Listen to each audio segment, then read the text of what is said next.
নমস্কার বন্ধুরা, welcome back to my channel. বন্ধুরা, আজকে আপনাদের জন্য সুন্দর ভিডিও নিয়ে এসেছি। ভিডিওটিতে একটি টপিক আছে, যে আজকে আপনাদের মধ্যে যে টপিকটি তুলে ধরবো তা আপনাদের ভালোই লাগবে।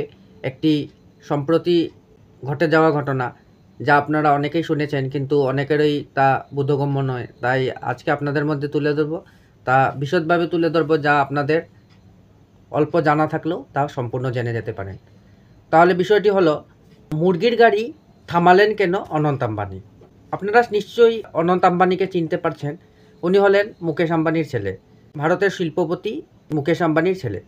তো কেন তিনি মুরগির গাড়ি থামালেন? আপনারা এই কথাটি শুনে নিশ্চয়ই অবাক হয়ে গেলেন যে উনি কেন মুরগির গাড়িটি থামিয়েছিলেন। তাহলে আজকে আপনাদের মধ্যে সেই বিষয়ে একটি সুন্দর বিশদভাবে তুলে ধরবো। তাই আপনারা ভিডিওটি শেষ পর্যন্ত দেখেন, এবং চ্যানেলটি যদি ভালো লেগে থাকে তাহলে সাবস্ক্রাইব করে রাখবেন অবশ্যই। ফের সোশ্যাল মিডিয়া ছড়িয়ে গেলেন অনন্ত আম্বানি। পদযাত্রায় মুরগি ভর্তি ট্রাক থামিয়ে দিলেন অনন্ত আম্বানি। কেন থামিয়ে দিলেন? নিশ্চয়ই কোনো কারণ ছিল, না হলে তা কেন থামিয়ে দিবেন? তাই আজকে আপনাদের মধ্যে এই কারণটি আপনাদের মধ্যে তুলে ধরব। তাই আপনারা স্কিপ না করে ভিডিওটিকে দেখার অনুরোধ রইল।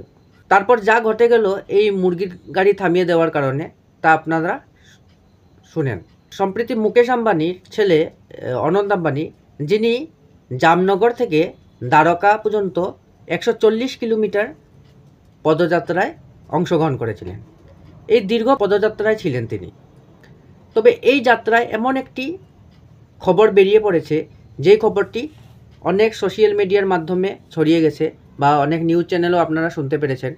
তাই আপনারা এই খবরটি আরও আমার থেকে শুনে নেন, যদি যারা শুনেন নেই। এই ঘটনাটি সবাইকে চমকিয়ে দিয়েছে।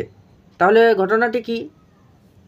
আসলে যাত্রার সময় উনি যখন পদযাত্রায় ছিলেন, তখন তিনি একটি গাড়ি ভর্তি ট্রাকে 250টি মুরগি ছিল, যা তিনি দ্বিগুণ দাম দিয়ে কিনে ফেলেছিলেন। কেন করেছেন তিনি?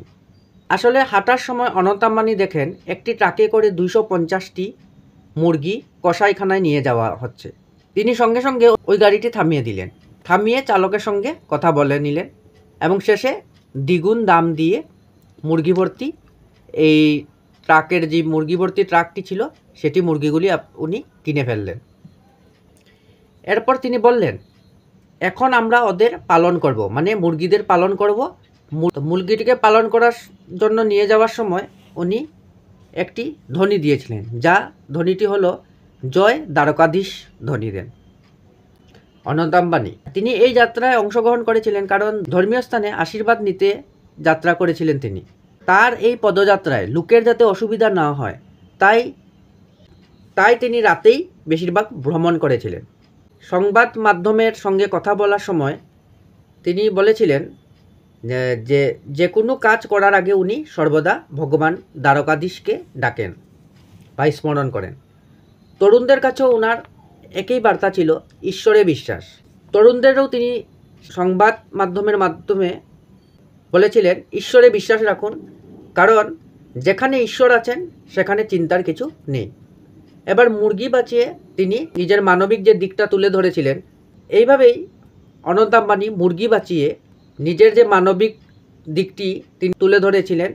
তিনি একজন দেশের সবচেয়ে বড় শিল্পপতির ছেলে, তথাপিও উনি একটি মানবিকতার সঙ্গে নিজের পরিচয় দিলেন, যে উনি প্রত্যেক জীবজন্তুদের প্রতি ওনার মায়া, মমতা, দরদ আছে। তাই আপনারা এমন মানুষদের সবসময় উৎসাহ দেন, যাতে এমন মানুষরা আরও জীবনে এগিয়ে যেতে পারে। বন্ধুরা, ভিডিওটি যদি আপনাদের ভালো লেগে থাকে তাহলে অবশ্যই লাইক, শেয়ার করে দেবেন, এবং চ্যানেলটি সাবস্ক্রাইব করে দেবেন, এবং এমন আরও সুন্দর সুন্দর ভিডিও নিয়ে আসার জন্য আপনাদের জন্য আমাকে অনেক উৎসাহিত করে দেবেন। তাহলেই আপনাদের জন্য প্রত্যেক দিন আমি এরকম ভালো ভালো ভিডিও নিয়ে আসতে পারবো।